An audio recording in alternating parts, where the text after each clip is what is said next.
जरूरी है। नमस्कार दर्शकों, यह है एमएस न्यूज नेटवर्क और आप देख रहे हैं एमएस न्यूज टीवी। मैं हूं आपके साथ शुभांगी। तो आइए देखते हैं आज की कुछ खास खबरें।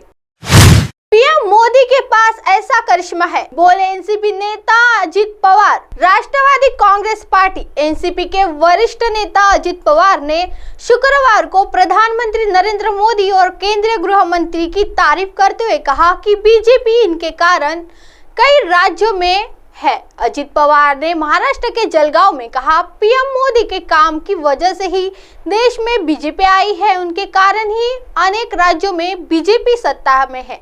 पूर्व प्रधानमंत्री अटल बिहारी वाजपेयी साहब के समय में भी उन्हें पूरा बहुमत नहीं मिला था, लेकिन मोदी के पास ऐसा करिश्मा है जैसे कि एक समय में पूर्व पीएम इंदिरा गांधी के पास था।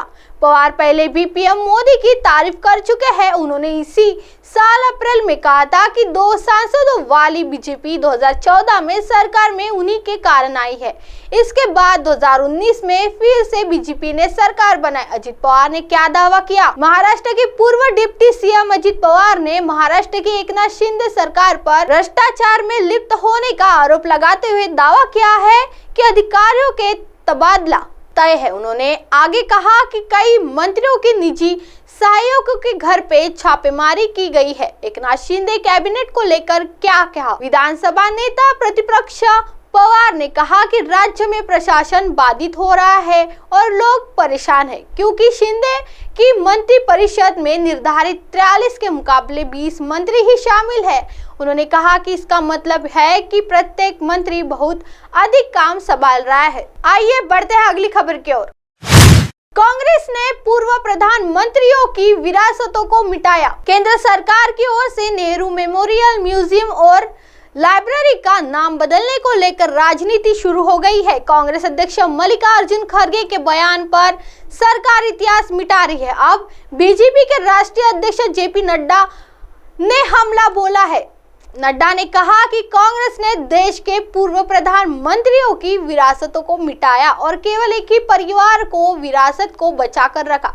जेपी नड्डा ट्विटर पर लिखा, कांग्रेस एक सिंपल फैक्ट को स्वीकार करने में असमर्थता जाहिर कर रही है। वह एक वंश से परे ऐसे नेता भी है जिन्होंने हमारे देश की सेवा की और निर्माण किया है। कांग्रेस ने पूर्व प्रधानमंत्रियों की विरासतों को मिटाया। नड्डा ने एक अन्य ट्वीट में कहा कि इस मुद्दे पर कांग्रेस का दृष्टिकोण विडंबनापूर्ण है, जो कि उनकी पार्टी का एकमात्र योगदान पिछले सभी प्रधानमंत्रियों को विरासत को मिटाना है। नड्डा ने कहा कि पीएम संग्रहालय में हर पीएम को सम्मान मिला है। पंडित नेहरू से संबंधित किसी भी चीज में बदलाव नहीं किया गया है, बल्कि उनका प्रतिष्ठा बढ़ा दी गई है। कांग्रेस ने देश भर 50 सालों से ज्यादा शासन किया। उनकी तुच्छता की वजह से लोग उन्हें नकार रहे हैं। आइए बढ़ते हैं अगली खबर की ओर। आप नेता के बयान पर हरदीप पुरी का पलटवार। दिल्ली की शिक्षा मंत्री अतिशी ने आज यानी शुक्रवार को ब्रिटेन के कैम्ब्रिज विश्वविद्यालय में बिल्डिंग इंडियाज फ्यूचर एट 100 विषय पर आयोजित एक सम्मेलन में शामिल हुई। उन्होंने दिल्ली सरकार के शिक्षा मॉडल की जमकर तारीफ की। उन्होंने केंद्र सरकार पर हमला बोलते हुए कहा कि हमें बताया जाता है कि भारत सबसे तेज G20 अर्थव्यवस्था है, जो ऐसी अन्य जानकारी दी गई है, लेकिन वास्तविक काफी चिंताजनक है। उन्होंने कहा कि हमें स्कूल में पढ़ाया जाता था, लेकिन विकासशील देश है जो G20 2020 तक विकसित देश बन जाएगा। हालांकि ये दुखद है कि भारत आज भी विकासशील देश की सूची में शामिल है। शिक्षा मंत्री ने आगे कहा कि हमको अक्सर बताया जाता है कि भारत की जीडीपी अब $3.5 ट्रिलियन के आंकड़े को पार कर गई है और भारत दुनिया का सबसे पहला देश है, लेकिन सत्य और कुछ और है। 35 लाख नहीं मिलता है एक टाइम का खाना। अतिशी के अनुसार भारत में 20 से 22 के बीच सिर्फ अरबपतियों की संख्या नहीं बढ़ी है, बल्कि बिना भूखे लोगों की संख्या में बड़ा इजाफा हुआ है। उन्होंने कहा कि भारत में 35 करोड़ लोग भूखे रहते हैं। ऐसे कई लोग हैं जिनके पास एक वक्त का खाना भी नहीं है। अतिशी के इस बयान पर केंद्रीय मंत्री हरदीप सिंह पुरी ने निशाना साधा है। उन्होंने कहा कि भारत की एक नेता इंग्लैंड जाती है और कहती है कि वहाँ 35 लाख भूखे हैं, जबकि जबकि सच यह है कि 80 करोड़ लोगों को मुफ्त राशन दिया जा रहा है। अब आप हमारे चैनल को आपके मोबाइल पर भी देख सकते हैं। मोबाइल ऐप पर देखने के लिए play store MS news T आज डाउनलोड करें।